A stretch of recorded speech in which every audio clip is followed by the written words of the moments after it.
Price the Lord. ദൈവനാമത്തിന് മഹത്വം ഉണ്ടാകട്ടെ. എന്നെ കേൾക്കുന്ന എല്ലാ പ്രിയപ്പെട്ടവർക്കും വേഗം വരുന്ന കർത്താവായ യേശുക്രിസ്തു നാമത്തിൽ ഞാൻ എൻ്റെ സ്നേഹവന്ദനങ്ങൾ അറിയിക്കുന്നു. എല്ലാ പ്രിയപ്പെട്ടവരും സന്തോഷത്തോടെ ആയിരിക്കുന്നു എന്ന് വിശ്വസിക്കട്ടെയോ. മത്തായിയുടെ സുവിശേഷം 5-ാം അധ്യായം അതിൻ്റെ 9-ാമത്തെ വാക്യം, മാത്യു ചാപ്റ്റർ 5:9. സമാധാനമുണ്ടാക്കുന്നവർ ഭാഗ്യവാന്മാർ, അവർ ദൈവത്തിൻ്റെ പുത്രന്മാർ എന്ന് വിളിക്കപ്പെടും. നമ്മൾ ഉൽപ്പത്തി പുസ്തകം 3-ാം അധ്യായം നോക്കുമ്പോൾ ആദാമും ഹവ്വായും ദൈവത്തിൻ്റെ ശബ്ദം കേട്ടു. ദൈവം യഹോവയായ തോട്ടത്തിൽ നടക്കുന്നത് അതിൻ്റെ ഒച്ച കേട്ട്. അപ്പം ദൈവം വിളിച്ചു ചോദിച്ചു, വേർ ആർ യു? ആ ചോദ്യം അവരെ കുറ്റപ്പെടുത്തിക്കൊണ്ടുള്ളൊരു ചോദ്യമല്ല, ഒരു ഇൻവിറ്റേഷനായിരുന്നു. ദൈവത്തിനറിയാൻ മേലേ ആദാം എവിടെയാണെന്ന്. നമ്മുടെ കുഞ്ഞുങ്ങൾ ഹൈഡ് ആൻഡ് സീക്ക് കളിക്കുമ്പോൾ വേറൊരു കുഞ്ഞുകുട്ടിയുമായിട്ട് സാറ്റ് കളിക്കുക എന്നൊക്കെ നമ്മൾ പറയത്തില്ലേ. നമുക്കറിയാം എവിടെയാ ഏത് കട്ടൻ്റെ പുറകിലാണ് നമ്മുടെ കുഞ്ഞ് ഹൈഡ് ചെയ്തിരിക്കുന്നത് നമുക്കറിയാം. എന്നാലും നമ്മൾ ചോദിക്കും, കളിയാണെങ്കിലല്ലേ. It is an act of grace. ആ മൊമെൻ്റ് റിവീൽ ചെയ്യുന്നത് എന്താണെന്ന് പറഞ്ഞാൽ നമ്മെക്കുറിച്ച് ചിലതൊക്കെ റിവീൽ ചെയ്യുക, ദൈവത്തെക്കുറിച്ചും ചിലതൊക്കെ വെളിപ്പെടുത്തുക.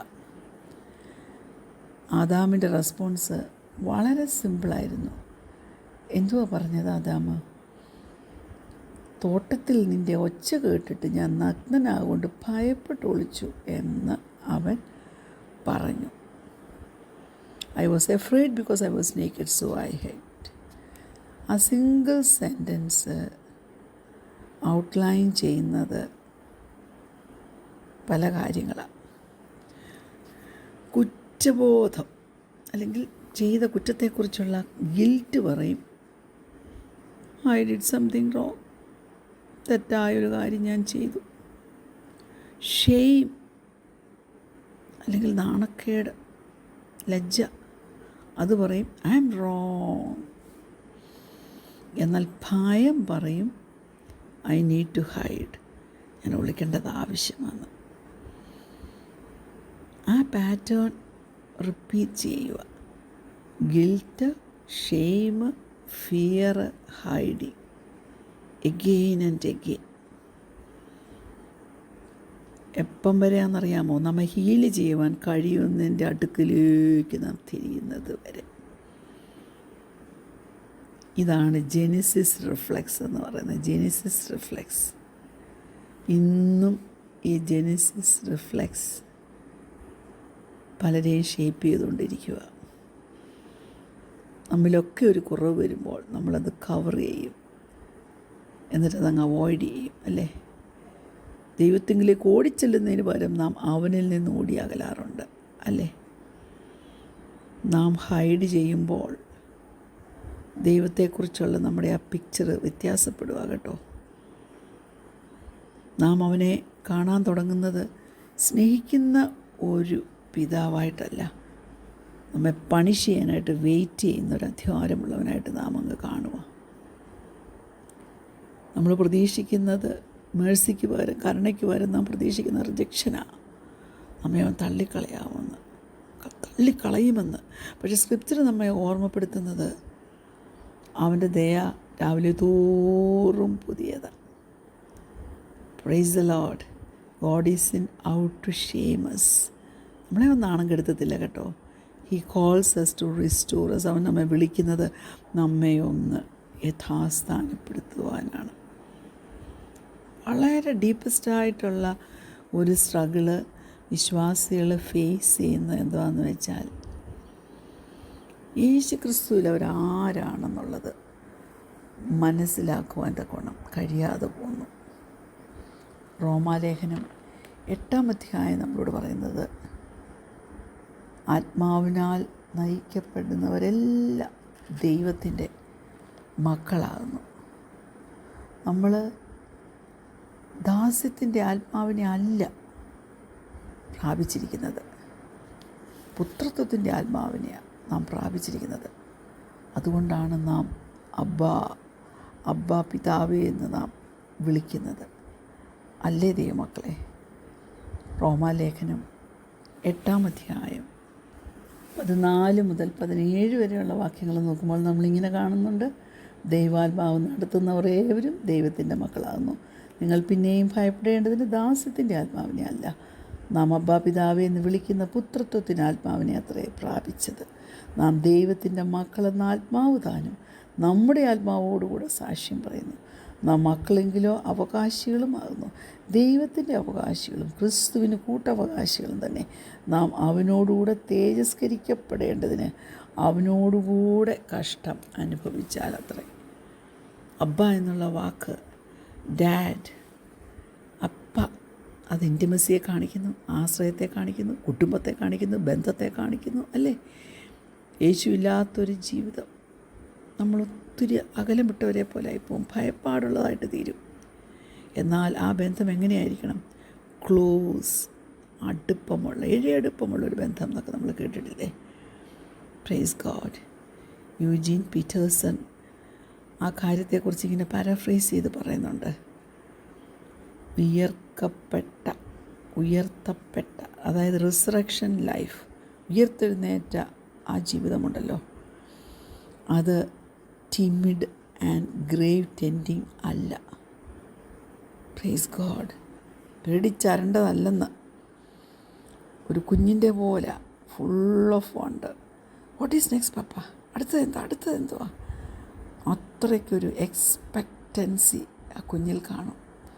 എന്നാൽ നാണക്കേടും ഭയവും ഒക്കെ വന്ന് നമ്മളെ റൂൾ ചെയ്യാൻ തുടങ്ങിയാൽ വാട്ട്സ് നെക്സ്റ്റ് എന്നല്ല നമ്മൾ ചോദിക്കുന്നത്, വൈ മീ? പാത്തിരുന്നിടത്തുനിന്ന് നാം എഴുന്നേറ്റ് വരുമ്പോൾ ദൈവത്തിൻ്റെ ആത്മാവ് നമ്മെ റിമൈൻഡ് ചെയ്യുന്നുണ്ടോ? കുഞ്ഞെ, നീ മകനാ, നീ മകളാ. അവൻ്റെ കഷ്ടതയിൽ കൂടി നമ്മൾ നടന്ന് കയറിയെങ്കിൽ മാത്രമേ അവൻ്റെ മഹത്വത്തിൽ നമുക്ക് നടന്നു കയറാനായിട്ട് പറ്റത്തുള്ളൂ. വിശ്വാസം എന്ന് പറയുന്നത് സൈലൻസോ, അതായത് നിശബ്ദതയോ ഒന്നുമല്ല, അതൊരു ബന്ധമാണ്. റിലേഷൻഷിപ്പ് എങ്ങനെയാണ് വളരുന്നത്?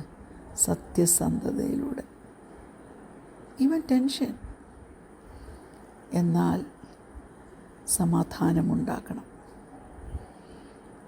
റിയൽ പീസ് ഉണ്ടാകണമെങ്കിൽ ആഴത്തിലുള്ള സംഭാഷണം, നിരപ്പ് ഒക്കെ ഉണ്ടാകണം. നമ്മുടെ കുറിവാക്യത്തിൽ നമ്മൾ പറഞ്ഞല്ലോ, സമാധാനം ഉണ്ടാക്കുന്നവർ ഭാഗ്യവാന്മാർ, blessed are the peacemakers. അവർ ചെയ്യുന്നത് റെസ്റ്റോറേഷനാണ്, കംഫർട്ടല്ല കേട്ടോ, യഥാസ്ഥാനപ്പെടുത്തും.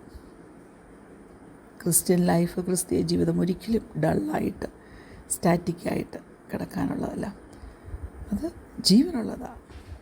ബ്രീത്തിങ് വാക്ക് എന്ന് ഞാൻ പറയും. അല്ലേ, breathing walk with God and others.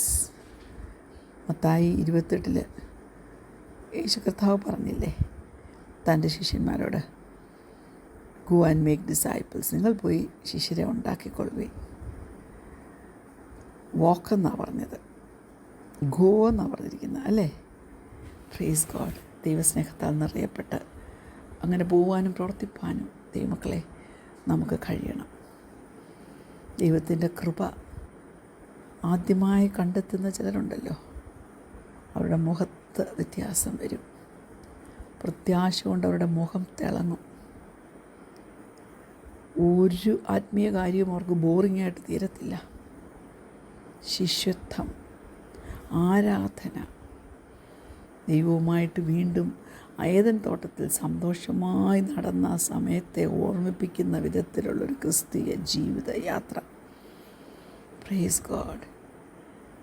Bible മുഴുവൻ നാം നോക്കുമ്പോൾ നമ്മെ തേടി വരുന്നൊരു കർത്താവുണ്ട്. Where are you hiding or are you walking with him? ഞാൻ വിശ്വസിക്കട്ടെ, ഈ ഡിവോഴ്സ് സ്റ്റഡി അറ്റൻഡ് ചെയ്യുന്ന എല്ലാവരും, ഈ ഡിവോഷണൽ സ്റ്റഡി ഇപ്പോൾ കേൾക്കുന്ന സകലരും, ഗ്രഹിക്കുന്ന പഠിക്കുന്ന എല്ലാവരും, ഞാൻ വിശ്വസിക്കുക നിങ്ങളെല്ലാവരും വാക്കിംഗ് വിത്ത് ഹിം, അവനോട് കൂടെ നടക്കുക. അപ്പോൾ നമ്മൾ എന്തുവാ ചോദിക്കേണ്ടത്? What's next father? അങ്ങനെയല്ലേ പിന്നെ നാം ചോദിക്കേണ്ടത്. അതിനെൻ്റെ പ്രിയപ്പെട്ടവരെ ഓരോരുത്തരെയും സ്വർഗ്ഗത്തിലെ ദൈവം സഹായിക്കട്ടെ. കണ്ണുകളടയ്ക്കാം, നമുക്ക് പ്രാർത്ഥിക്കാം. കർത്താവേ, നിൻ്റെ ശബ്ദം കേൾക്കുമ്പോൾ, ദൈവത്തിൻ്റെ സാന്നിധ്യത്തെക്കുറിച്ച് ഓർക്കുമ്പോൾ ഞങ്ങൾ പിന്മാറിപ്പോകുന്നവരായിട്ടല്ല, ഞങ്ങൾ ഹൈഡ് ചെയ്യുന്നവരായിട്ടല്ല, നിൻ്റെ വിളി കേട്ട് സറണ്ടർ ചെയ്ത് അബ്ബാ വാട്ട് ഈസ് നെക്സ്റ്റ്, അടുത്തത് എന്താണെന്ന് ദൈവത്തോട് ചോദിച്ച് അവനോടുകൂടെ ഈ മരുഭൂപ്രയാണം സന്തോഷത്തോടെ നടന്ന് സംതൃപ്തിയോടെ നടന്ന് നിത്യതയെത്തുന്നവരെയും ഓടുവാൻ നടക്കുവാൻ നിങ്ങൾക്ക് കൃപ തരുമാറാകണം. അതിന് നീ ഞങ്ങളെ സഹായിക്കണം. പ്രാർത്ഥന കേട്ടതിനാൽ സ്തോത്രം. യേശുവിൻ്റെ നാമത്തിൽ തന്നെ ആമേൻ. Praise the Lord. God bless U.